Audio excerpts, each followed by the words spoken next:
So, we've been talking about gender and the difference between gender and sex, about binary and non-binary gender, and also about the fluid performativity of gender as discussed by Judith Butler. So I hope you're all okay with that, because you've kind of got to have those concepts very clear in your minds as we continue in this unit. So in the rest of this unit, we're going to be talking about the canon, and also the interaction between feminism and patriarchy, and we will also be talking about ways that feminism disrupts the patriarchy, especially in the arts, talking about the theory of the male gaze and also the Bechdel test, which is quite fun, and I think you'll like it. So we're going to start off just with this video talking about patriarchy and the canon. So we've already begun talking quite a bit about power, and we've been talking about power in the context of class, where it's very easy to see how some people have a lot more power by having a lot more money than other people. And the people who have a lot more power because they have a lot more money are able to make decisions about our lives and the way that our society works just because they happen to have money. So now we're going to start talking about another source of inequality and another source of power, and this is, of course, gender, which we have already been talking about. And we're going to talk about it in the context of the patriarchy. So some of you may already know the patriarchy. I have it written down. Whee! Patriarchy.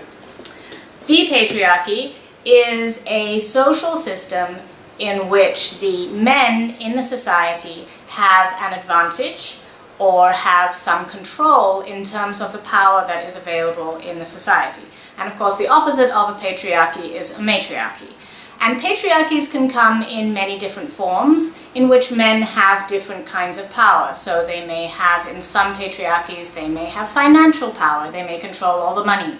They may have legal power, they may have more rights in the legal system than women do.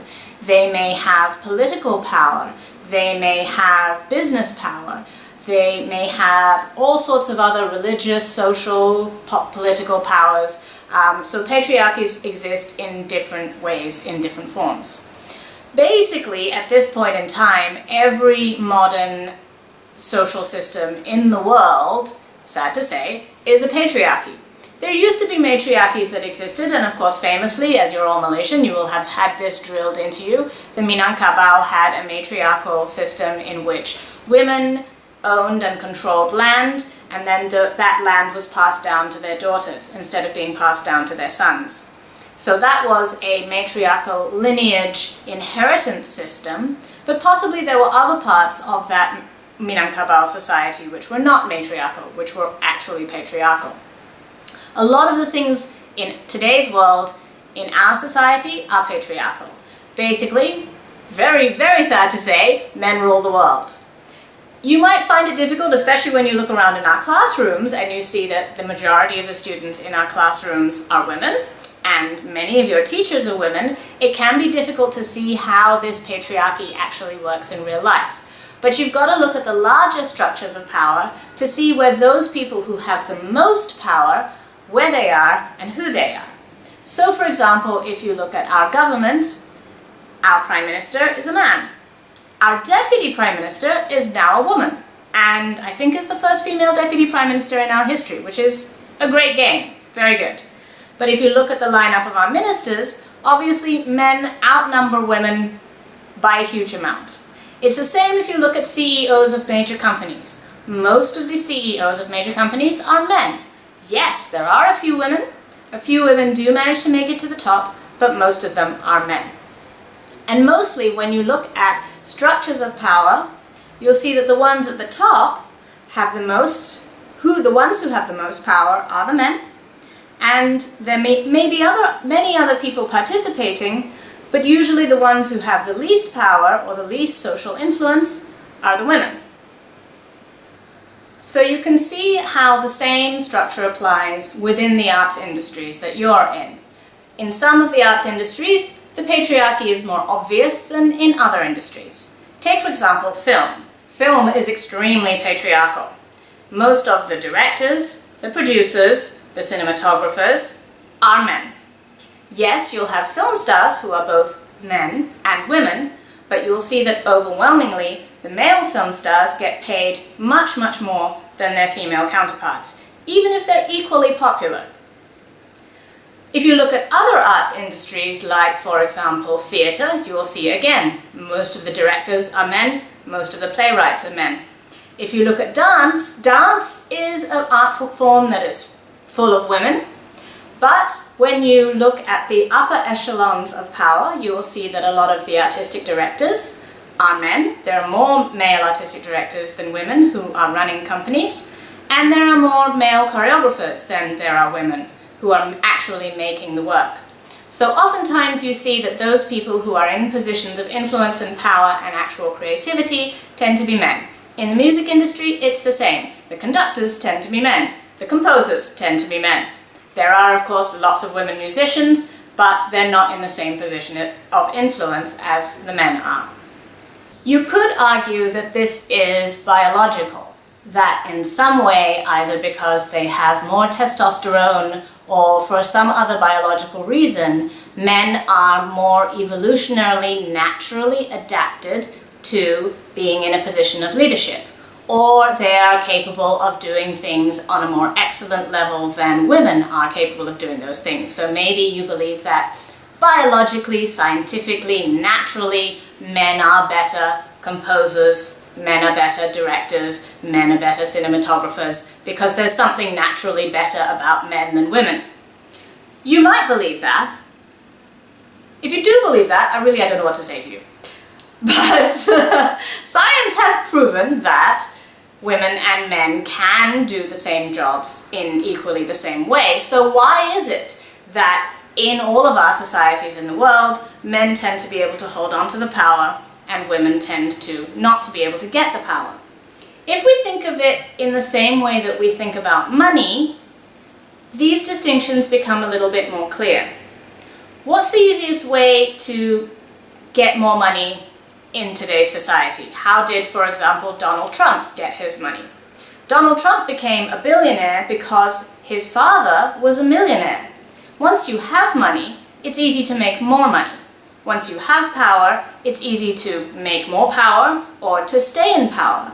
So when you're not in power, you tend to stay not in power, and when you are in power, you tend to stay in power. So maybe because of previous reasons of physical differences, men tended to have more power and women had less power. And over the centuries, women have had less and less power and men have had more and more power just through the structures of society. And of course, men who have that power don't want to give it up. Why would you want to? That would be stupid. So although women are asking for equal power and equal rights, they are up against a lot of resistance from men who want to ensure that they keep the same amount of power that they have had all along. It's the same if you have money. If you had lots of money, you wouldn't want to give it away to other people who don't have any money. Whether or not you believe that there are real intellectual, biological differences between men and women, and that's what causes the patriarchy to exist, it doesn't really matter. The patriarchy does exist. And it's very clear and very obvious. But what does this have to do with our art scene? And especially, what does it have to do with you as an art student and the kinds of things that you learn? Well, this is where we get into the idea of the canon. Canon.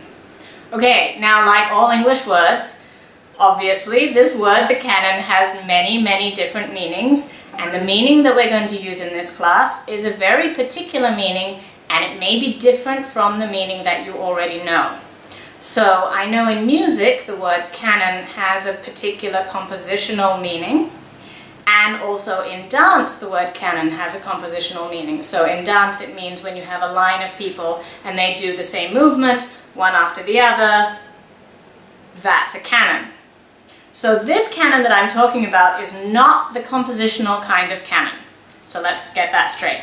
It's also not the other canon.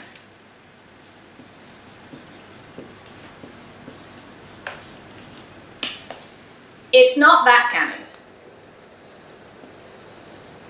Spelled differently. So this canon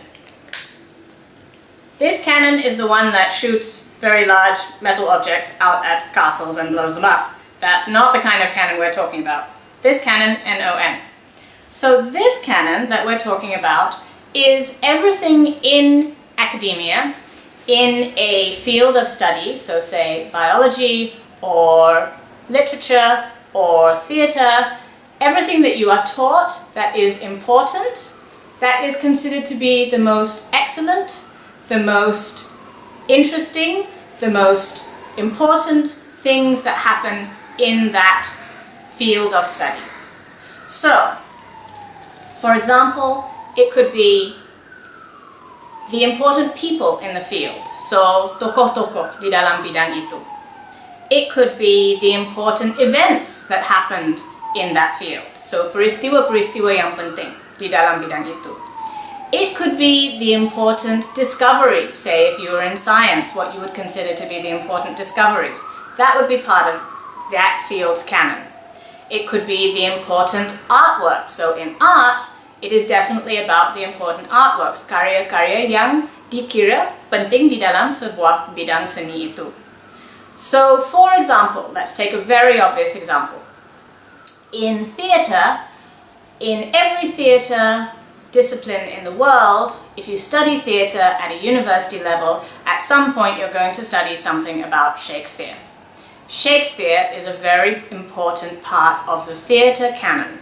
There's no place where you can do a theatre degree and not at some point study something about Shakespeare.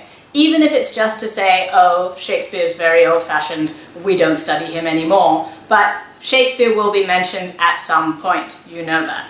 I hope you drama students have already studied something about Shakespeare. We'll find out. So Shakespeare is part of the theatrical canon.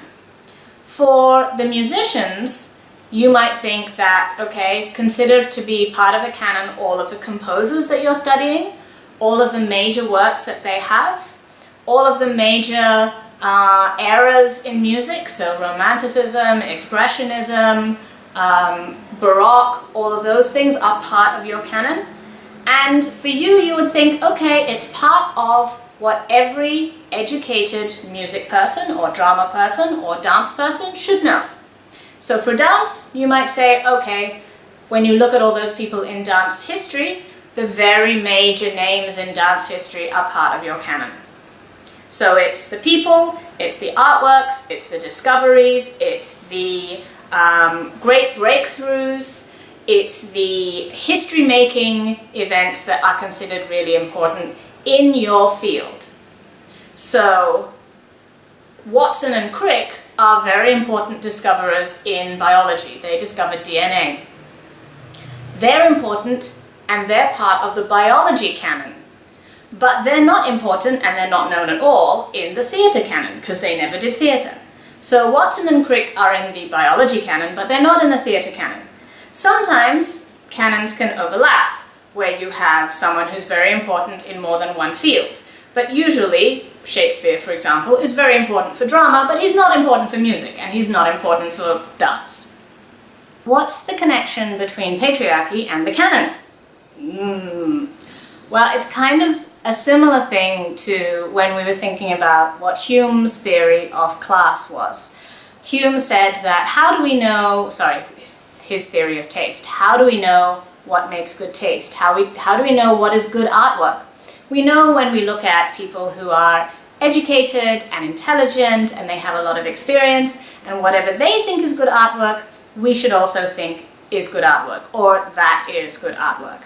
But as Bourdieu pointed out to us, well, those people who are educated and experienced and intelligent, they tend to be rich people. So at the end of the day, what Hume is saying is that who decides what art is good? Rich people decide what art is good.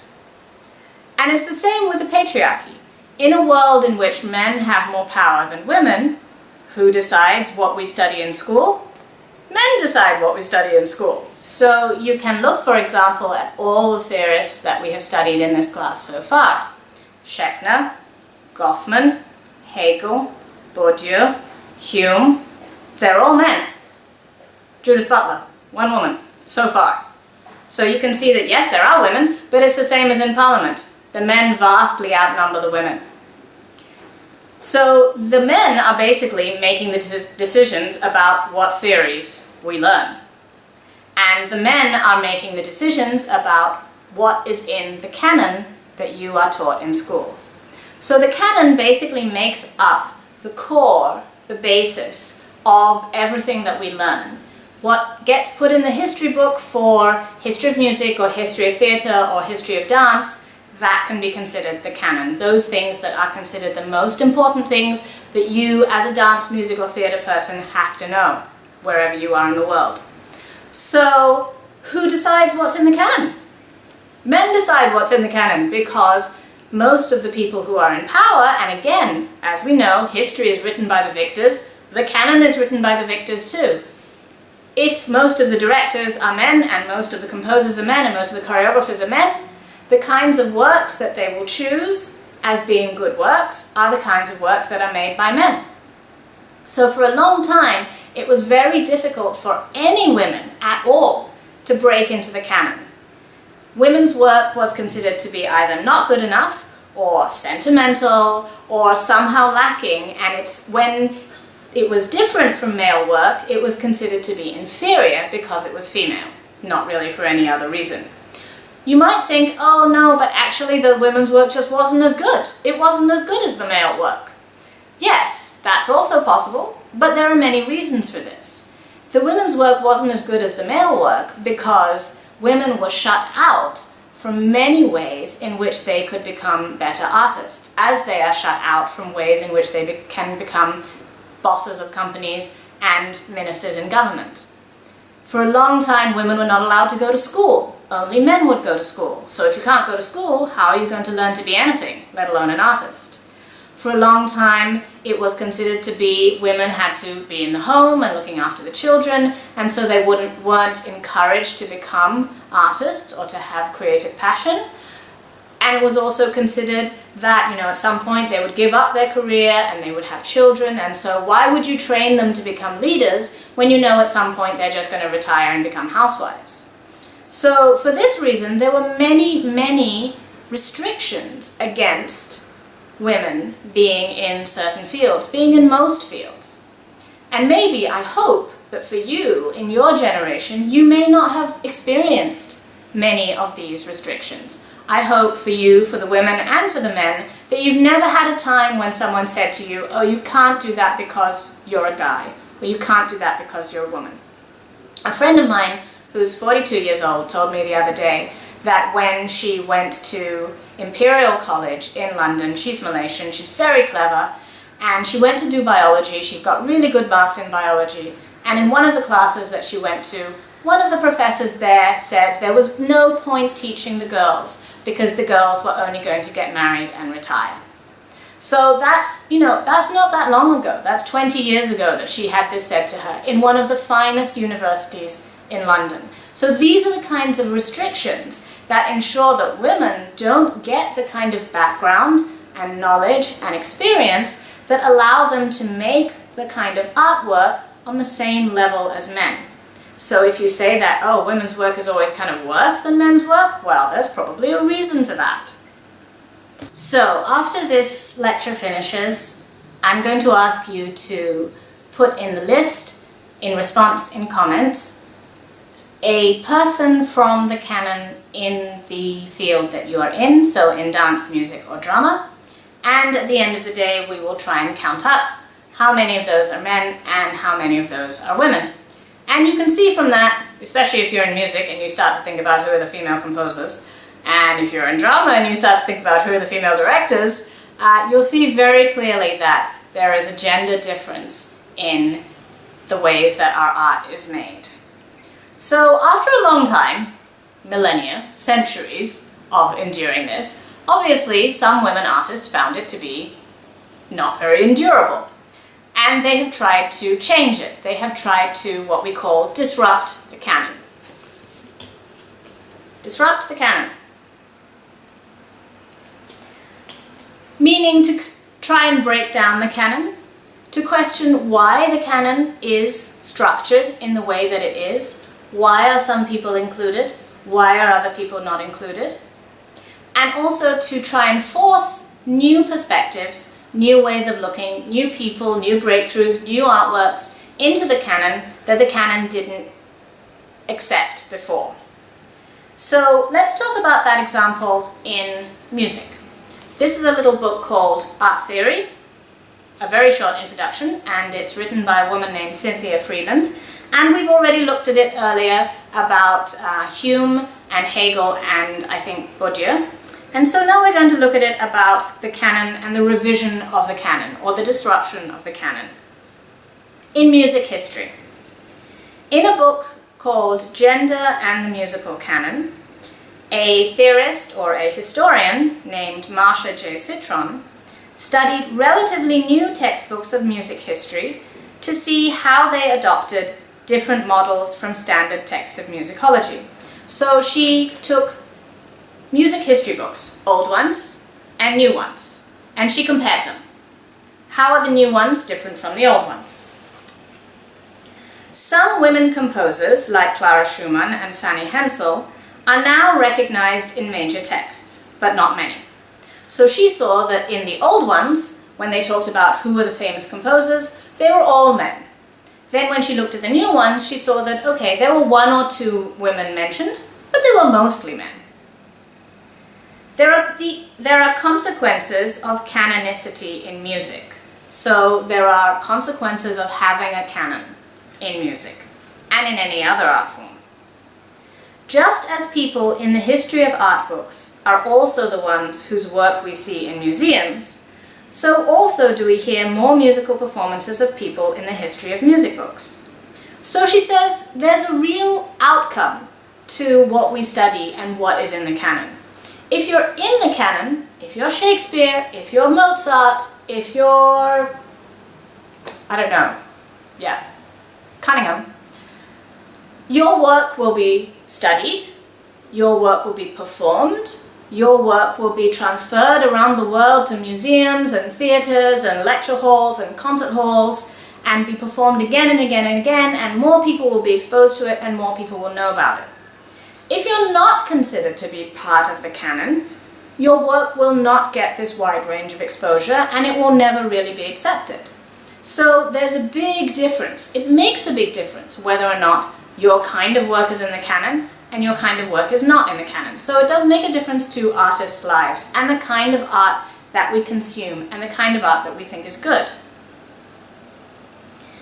Citron, the woman who wrote this book, describes how music history is being revised, not as a history of great men and periods, which is probably still how you as music students learn it, the great men and then the periods, but with more attempt to focus on music's evolving social function and role. So we'll see that there are many women and non-women who look at the canon and think, you know, it's kind of unfair. Why are there just more men? As you might look at the canon and think, you know, it's kind of unfair. Why are these all rich people? Where are the poor people? Don't they get to make music? Don't they get to become composers? So if you're, as many of you are, if you're a man and you're watching this video and you're thinking, ah yeah, of course that teacher, she liked the women so much because she's woman, so why should I care about this? I'm a man. All of this doesn't affect me. True. Also, you probably don't want to disrupt the canon because at this point, the canon gives you an advantage because you're a man. And again, as I just said, why would you want to give up that advantage if you already have it? Or maybe you really do believe that equality is a good thing, and equality, having women's voices in the canon, is also a good thing. Or maybe you don't believe that, which is up to you, obviously. You don't want to give away your advantage. But we'll see that when women started to disrupt the canon, they opened a door, not just for women's voices to be heard, but for lots of other people's voices to be heard, for the other to be heard. Because at this point, what the voice we have been hearing in the canon, who gets to decide what's in the canon, is the self. And who is the self? It's rich, it's male, and it's white. You can see this very, very clearly, especially in the music canon in University of Malaya. The music canon and the way that music is taught in University of Malaya is largely Western classical music. In fact, it's probably only Western classical music. You have to study, okay, like Music Nusantara 1 unit or something like that. But the technique that you're learning about, the composers that you're learning about, that you actually play, the music that you are playing, the instruments that you're playing, are all Western white forms. And that's because, up till now, the white people have had the power and they've been able to say what's in the canon. They're the ones who say, no, we think Mozart is the best. Everybody should study Mozart. And up till now, we believe them. So when women start to disrupt the canon, it can also have an effect on other marginalized populations, and here we're thinking of women as a marginalized population. So by disrupting the canon, other marginalized populations, like non-white people, all of us, start to be able to have more of a voice in the canon too. So this is why, even if you're not a woman, you should care about how women manage to disrupt the canon, because it still has an effect on you. Okay, so that's it for the introduction to patriarchy and disrupting the canon. Your assignment, having listened to this video, is to comment to this video with an example of a person from the canon of your field of study, dance, music or drama, at University of Malaya, who you have studied or who you will be studying, and just put the name of that person in the comments. Thank you!